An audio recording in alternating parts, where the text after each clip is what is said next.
Welcome to Avinode Tech Talks. My name is Per Marthinsson. I'm one of the founders of Avinode. I also have the privilege to be the first one to do a Node talk at NBAA. Feel free to grab a pair of headphones if you don't already have one. At Node Talks, we have a couple of sessions today and tomorrow. We're going to touch on interesting subjects, trends in the industry, what the millennials are doing, how data is driving the industry forward, etc. I'm starting and kick off, and if you have any questions, please feel free to raise your hand or say them at the end, and we'll open up for questions. So, where are we going, and how is this shaping up? I'm not sure if everyone was at the opening ceremony this morning and listened to Uber Elevate. There's a lot of excitement about the eVTOLs happening in the market right now. A lot of people are into that space. It actually brings back memories of when Avinode was founded back in 2001. We had the original business idea that we were going to create a booking system for the very light jets that came out in the market. We founded a company in August of 2001 with the idea to make it as easy to book a private jet as commercial airline tickets. And for those people that understand, 2001 in August, that's 6 to 9 months after the dot-com bubble had busted. And it's 3 weeks before 9/11. So you can understand that as a tech company, it wasn't very easy to get funding. And at the end, it turned out we raised $150,000, all the money we ever took in. And since then, we have continued to evolve the business to get as close as possible to book a private jet online. But we are not an end client-facing brand. We are really the back-end system for the industry. For many people, the secret sauce that powers the airshot industry. One question that, and just to introduce you to the Avinode Group. The Avinode Group, and the names you find up here, is a big family. The baby brother of the family is Paynode. That is our version of PayPal, but for private aviation. And those that are not involved are aware of the challenges. Private aviation, extremely last minute. Average transaction size is $22,600. PayPal, average transaction size is $13. So there's a lot of stuff that's happening in payments, in air charter, that needs to be solved. And Paynode is going to be PayPal, but for private aviation. Scalero is the teenager, grows very rapidly. They are a fleet operation software and scheduling. And then Avinode is the marketplace. And it's really the broker and operator platform used globally. And it's based from the Avinode perspective that we will talk about how our trends are. And just to give you a perspective on the size, in the month of July this year, we had 1 million charter requests going through the system. Average month is about 600,000 charter requests. So that means every single day there are 20,000 trips being requested from operators and brokers. One thing that has always come up, and more recently, is calls of people who are new to the industry and they want to create the Uber for private jets. I probably had 30 of these conversations the last couple of years, and most of them actually stop once we have given our input on the complexity. But I thought it would be interesting to share and make a comparison between Uber and the private jet industry. We all have our ideas about why Uber is successful, and of course it's multiple reasons. I have chosen to look at a couple of them. And the first one, they brought a whole new range of suppliers into the market. All of a sudden, they made the private car sitting on a parking lot available, and every individual who owned a car could become a driver. That additional supply of cars and drivers into the industry has managed to get the pricing change from a trip that usually would cost $50, maybe $15. They introduced a new user experience.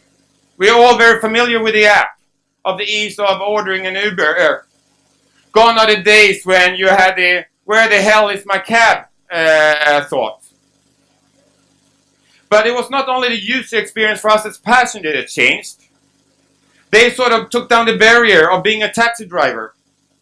No longer did you need to have passed the knowledge test in London to know where every street is and how to navigate. You just plugged into the app and it told you what to do. And they also brought the entire planning, booking, writing, and payment process of a trip into a single interface.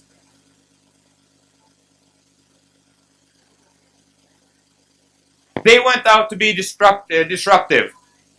And that meant going against the regulators, not accepting what the Miami-Dade taxi commissioner said in order of who is allowed to pick up at Miami airport. They went against the regulators, created a demand within the public that then forced the local commissioners to adopt and change the rules. Sure, there are places in Europe, countries, cities where they have been suspended or blocked, but overall, they're going in, disrupting, challenging the regulations, was very successful. So why is it that we haven't seen an Uber for private jets yet? Couple of things. Number one is the Uber experience, the app, what we see, is actually just the tip of the iceberg. There's so much stuff that goes on the underneath. They managed to connect the drivers, as I said, minimizing the barrier of entry of operators and brokers, of pet drivers and passengers. They managed to change the market dynamic, introducing pricing surcharges to sort of level out when there was demand or lack of demand. Private aviation turns out to be a lot more complex. Number one, we don't have, unfortunately, a whole set of aircraft that's sitting idling by. And we don't have pilots without work. It's actually the opposite. Every operator, every airline are talking about pilot shortages. So there isn't this supplemental capacity that can be brought in and change the pricing schema. If you're not familiar with private aviation, you might not know that most aircraft out there that fly charter are actually owned by a rich company or rich individual. Imagine if you, for every taxi driver, needed to have the owner or the leasing company approve it.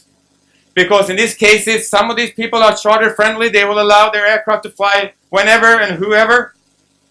But some of these owners are so particular that they will actually ask for the passenger manifest before they say that the aircraft is allowed to fly.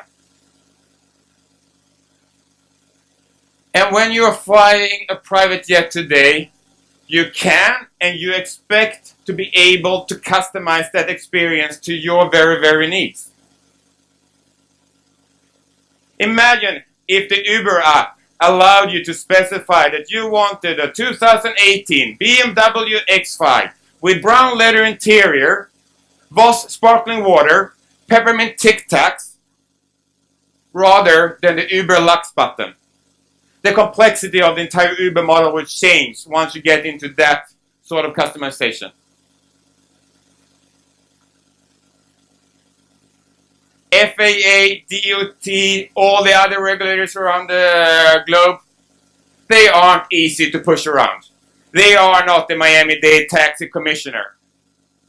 FAA and DOT will shut you down really, really fast if you're pushing the limits of what's viable. There's cabotage rules that restricts operators from picking up passengers in one country, dropping them off in another.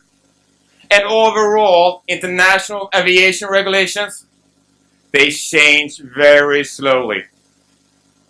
So you might have a disruptive business plan, and we have seen it. Turboprops flying around with the owner and he's taking people around for the price of gas. Shut down immediately.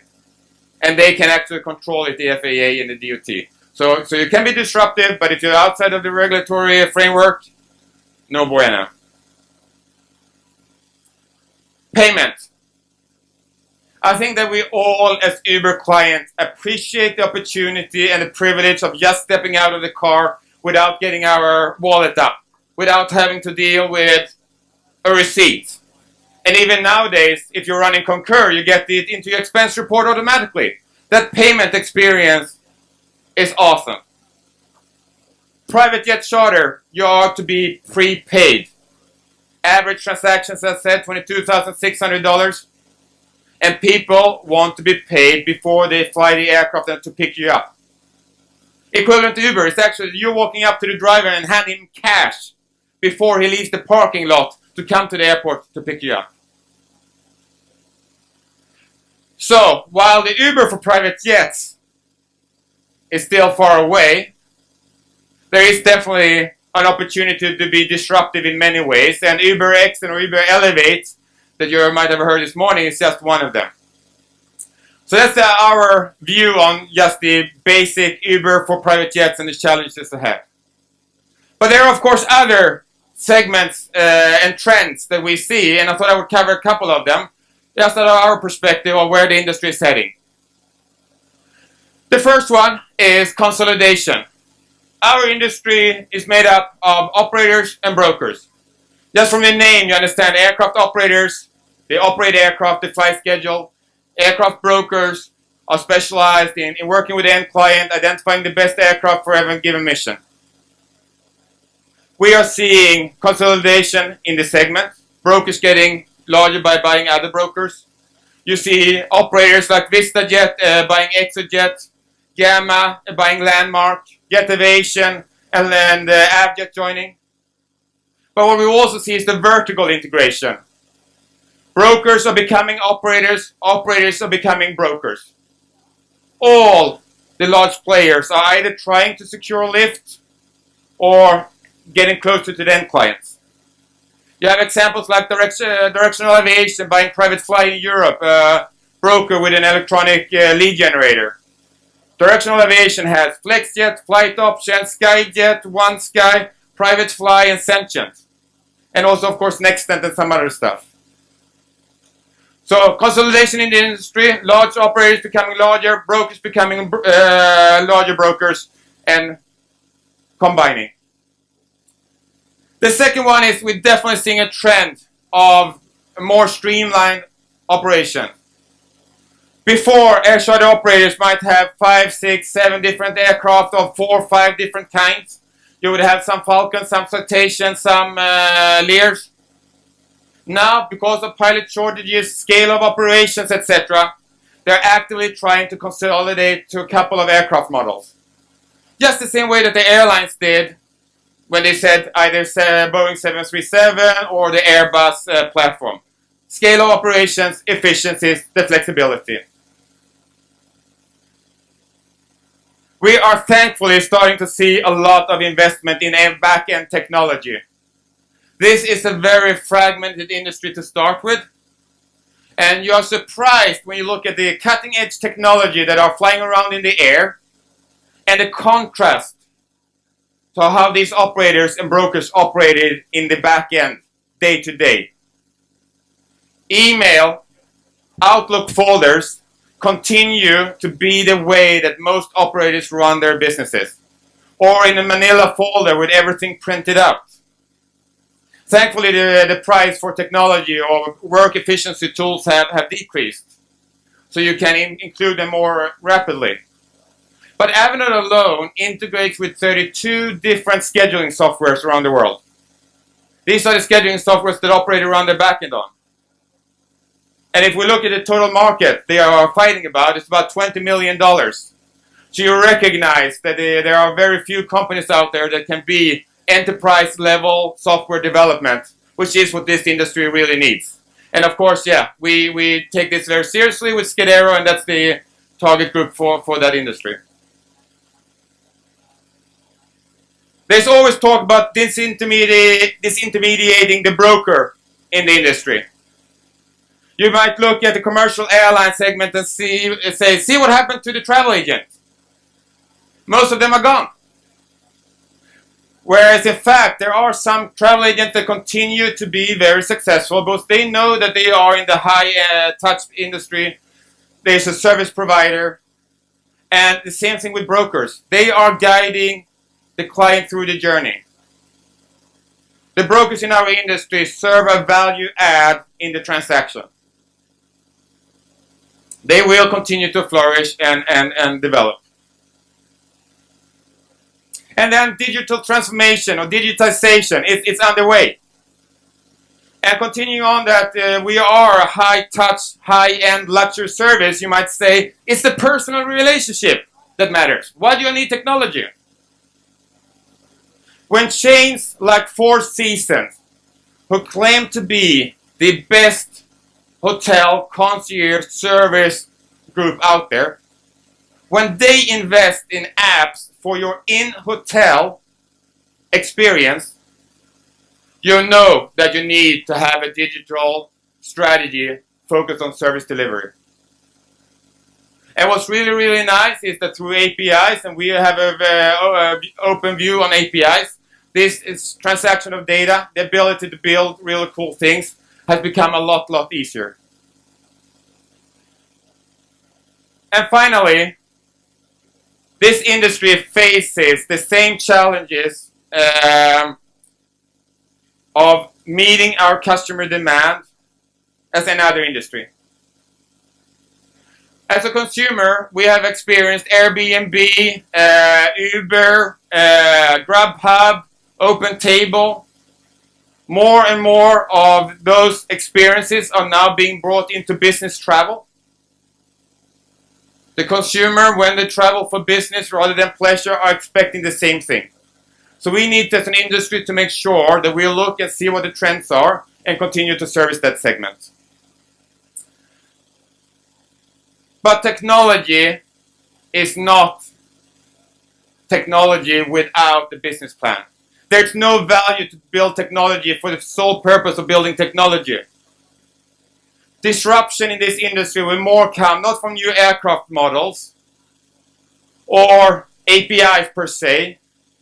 It will come from interesting new business models. Technology might be the enabler of them or a big part in supporting it. But if you don't have a disruptive business plan in terms of model, don't look for technology to be your sole solution. And with that, I'm definitely open to take a couple of questions, if there are any. And I must say thank you very much as well for participating in the first Node Talk. Any questions? Feel free to grab me later on, anyone in the Noder stand. So thank you very much. Enjoy the rest of the day.